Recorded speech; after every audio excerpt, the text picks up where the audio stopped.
Assalamualaikum warahmatullahi wabarakatuh. Perkenalkan, nama saya Gatiara Sari dari Program Studi Teknik Produksi Benih dengan NIM 412000980 dari golongan A. Di sini saya akan membahas salah satu materi dasar manajemen, yaitu tentang pengarahan atau menggerakkan actuating. Pengertian pengisian jabatan atau staffing. Apa sih pengertian dari fungsi pengisian jabatan atau fungsi staffing? Fungsi staffing merupakan fungsi manajemen yang hampir sama dengan fungsi organizing. Secara sederhana, fungsi ini bertujuan untuk menempatkan sumber daya perusahaan di tempat yang paling tepat sesuai dengan bidang keahliannya.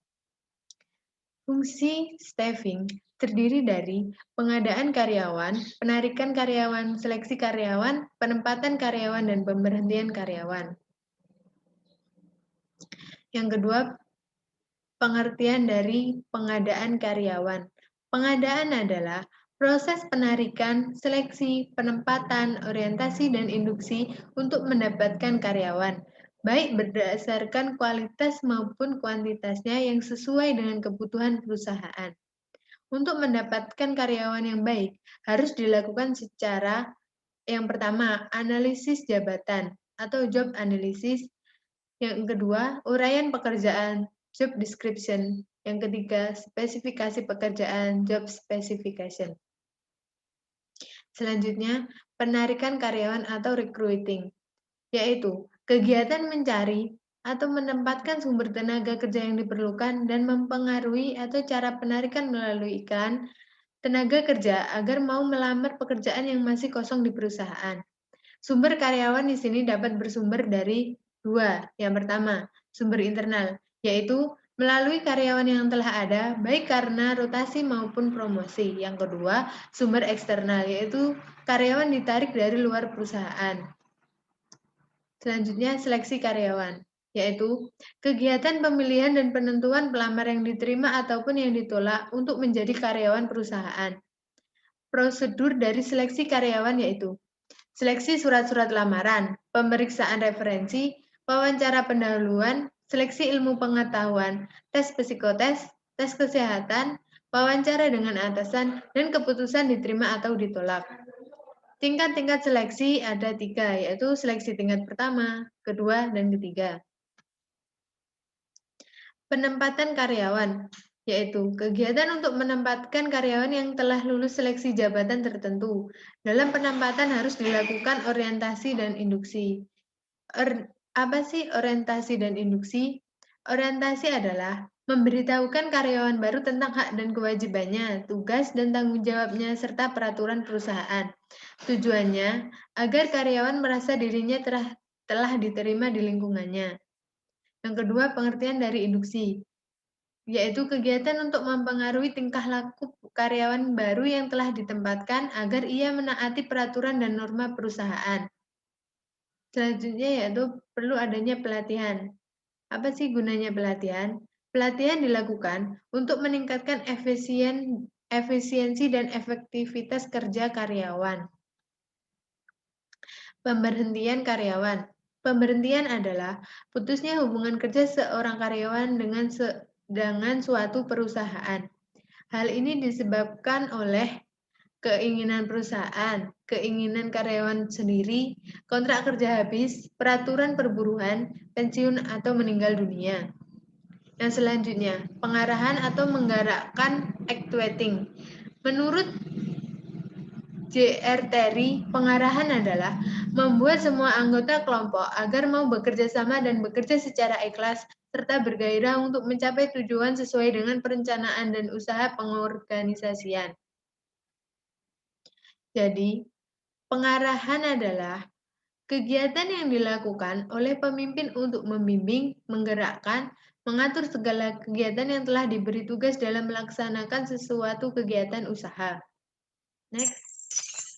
Pokok masalah yang dipelajari pada fungsi pengarahan, yaitu yang pertama, tingkah laku manusia. Tingkah laku manusia merupakan kebutuhan karyawan selain gaji dan kompensasi yang sesuai. Perlakuan yang manusiawi terhadap karyawan dapat mendorong peningkatan produktivitas kerja. Yang kedua, hubungan manusiawi. Dalam kehidupan berkelompok atau organisasi harus didasarkan atas kebutuhan, kepentingan, hormat menghormati, saling membutuhkan, dan kerjasama di antara semua pihak untuk mencapai tujuan. Yang ketiga yaitu komunikasi.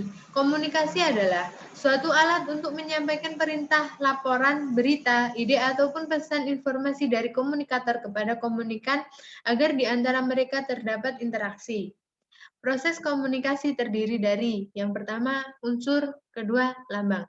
Unsur terdiri dari komunikator, pesan, saluran, komunikan, dan action, sedangkan lambang terdiri dari suara, tulisan, warna, dan lain-lain.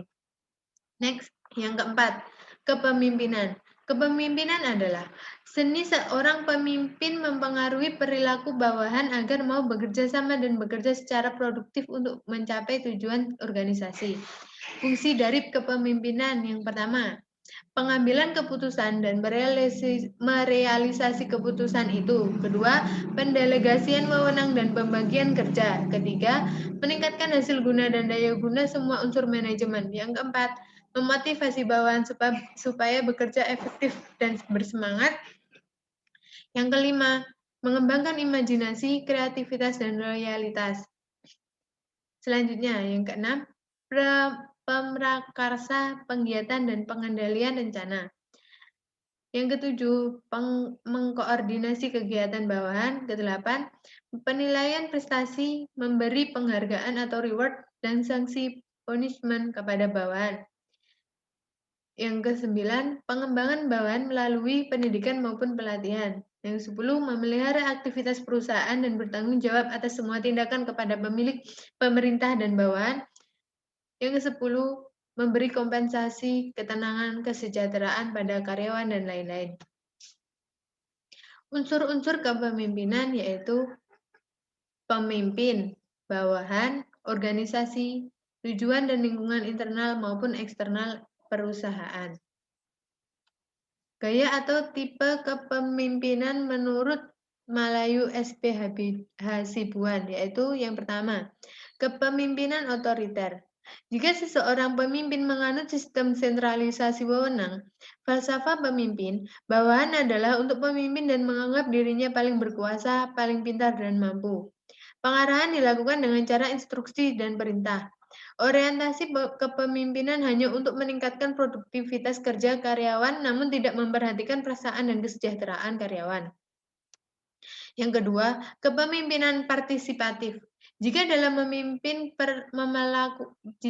pemimpin melakukan secara persuasif, menciptakan kerjasama yang serasi, menumbuhkan loyalitas dan partisipasi bawahan.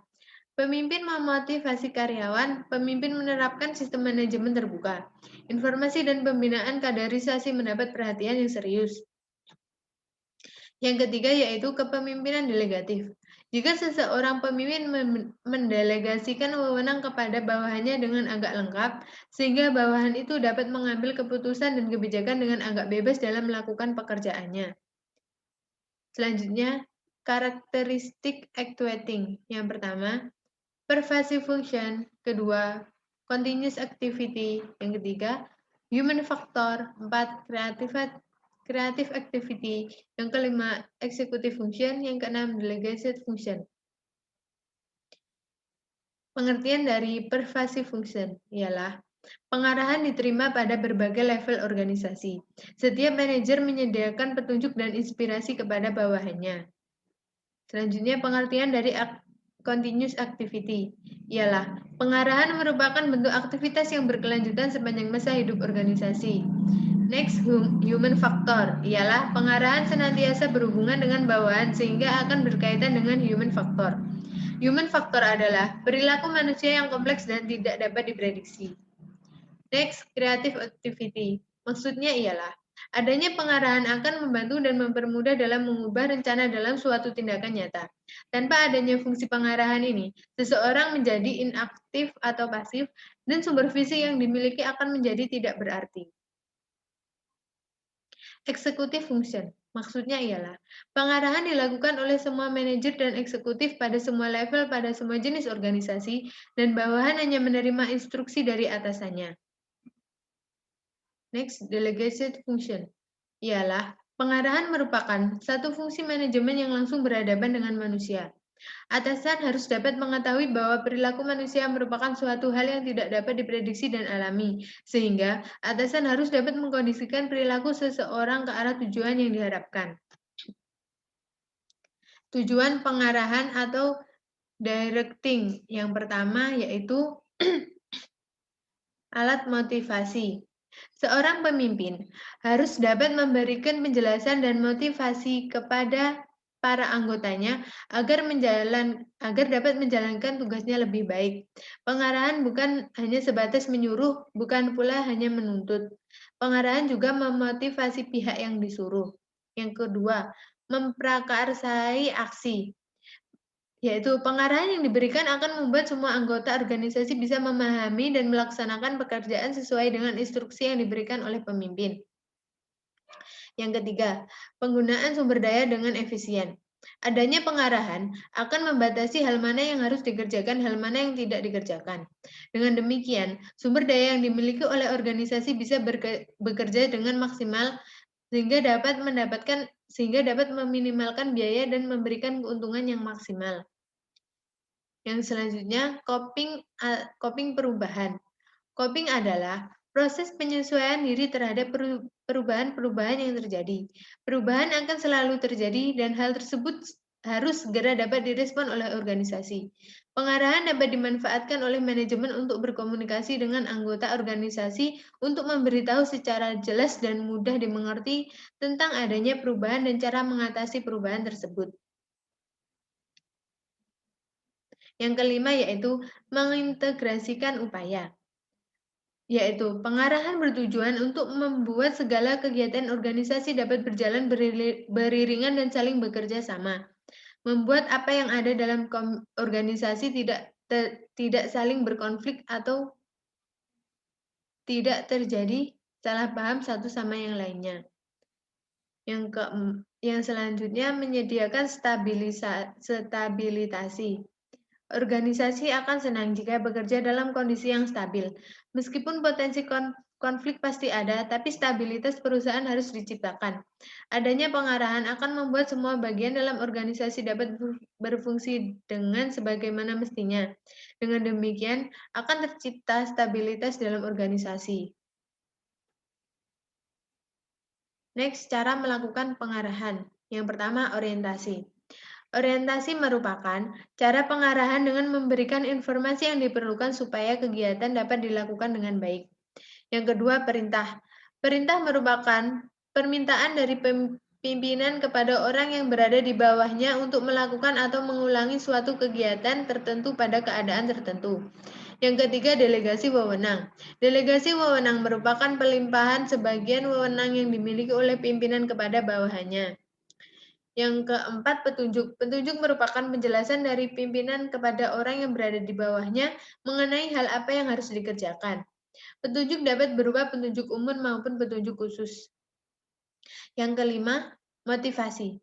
Motivasi merupakan pemberian semangat dari pimpinan kepada para orang yang berada di bawahnya agar bekerja lebih giat. Yang keenam, mempengaruhi. Mempengaruhi merupakan suatu usaha yang dilakukan untuk meyakinkan para anggota atau bawahan agar bekerja sesuai dengan perencanaan yang telah ditetapkan oleh organisasi. Untuk dapat menerapkan cara-cara tersebut dengan efektif dan efisien dibutuhkan suatu komunikasi yang baik. Seorang pemimpin harus mempunyai kemampuan komunikasi yang baik, yaitu jelas dan mudah dimengerti. Pesan dan instruksi yang diberikan harus sampai dan bisa diterima dengan baik, sehingga para anggota atau bawahan dapat menjalankan instruksi tersebut dengan baik pula. Itulah penjelasan yang dapat saya sampaikan. Sekian, terima kasih. Wassalamualaikum warahmatullahi wabarakatuh.